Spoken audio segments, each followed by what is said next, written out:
sa unang nagkaila, perti na kong lipaya. December 2019 tong nag-ilat ang duha, nagsugod sa mga chat hangtod kita kay nagkauyab. Perti na kong lipaya kay sa tuaway ni babag. Panahon ng nilabay, nag-ipon nata og puyo. Promise tanan akong buhaton sa trabaho kay hago. Tanan-tanan akong gikaya para sa kong asawa. Kalipay nga way sama, dawat ko sa mamagpapa. Nimo og nindot kaayo ka sa ako mo tagad. Gikan trabaho mamasayro, ulan init mo palag. Pila ka bulan nilabay kay naabtan manog pandemya. Og katunga panahona ni ulita sa probinsya. Wala ko nagdahom bisan tuod, wala ko'y kwarta kay lagi maura to. Habal-habal ray pangita ako imong gipangga, labi na sa imong pamilya. Blessings gihatag niya kay nabuntis mantika. Nganong nabago raman kagalit, grabe ka sakit ang mga nahitabo na kay gitago sa ako ang makapungot.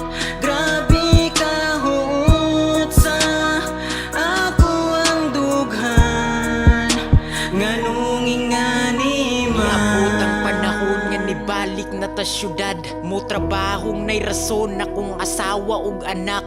Bisan manug gamay walay kahagong gihuna-huna-hunaon ng tanan maka-provide sa kong pamilya. Pila ka bulan nilabay ni hangyo ka nga manarbaho. Kadito sa gawas aron lagi mo abag nako. Kay naluoy na kanako, ulan init gilabang. Obligasyon man ta ni nako, maong akong gisagubang. Apan di ta mo sugot pero lagi nagkasakit. Atong anak labi na pod nagkamangta sa kapait. Uulisod sa akong pride nga magpaswabi sitwasyon. Napasugot man tuod nimo pero dili pod sayon. Kay lisod ang malayo pero dili ko kapugong. Kay dugay pang mga tuig ug lisod ang mingawon. Pero wala gud ko'y nahimo nga ni trabaho kas gawas. Kay para man pod ni nato sa kapitos maluwas.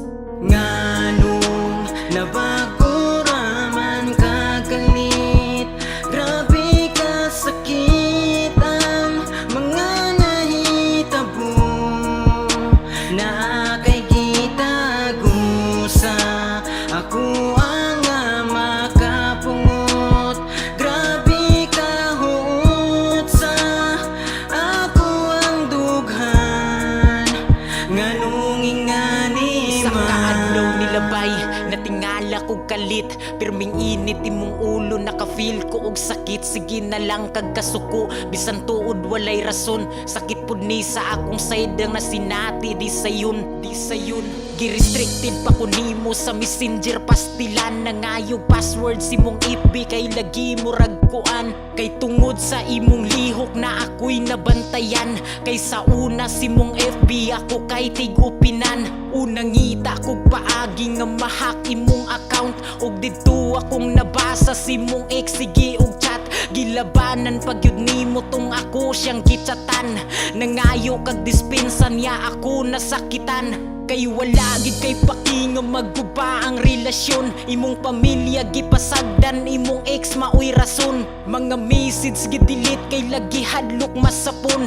Nagguba atong pamilya sa ing ana kasayon. Ug tungod sa kasakit nakabuhat nagdautan. Nisulay ko og suicide aron kinabuhi tuldukan. Niinom pa kog lanit nagpakuryente way ipik. Nakaligo sa akong suka nganong buhi pa ko shit. Karon wala nagyulami, puros away na lang tanan. Maluoy lang pud ko sa bata nga mawad ag amahan. Ang pangutana nga numan nga gisayangan mong tanan. Mga pagsalig na ko nimo karon tanan mahuman.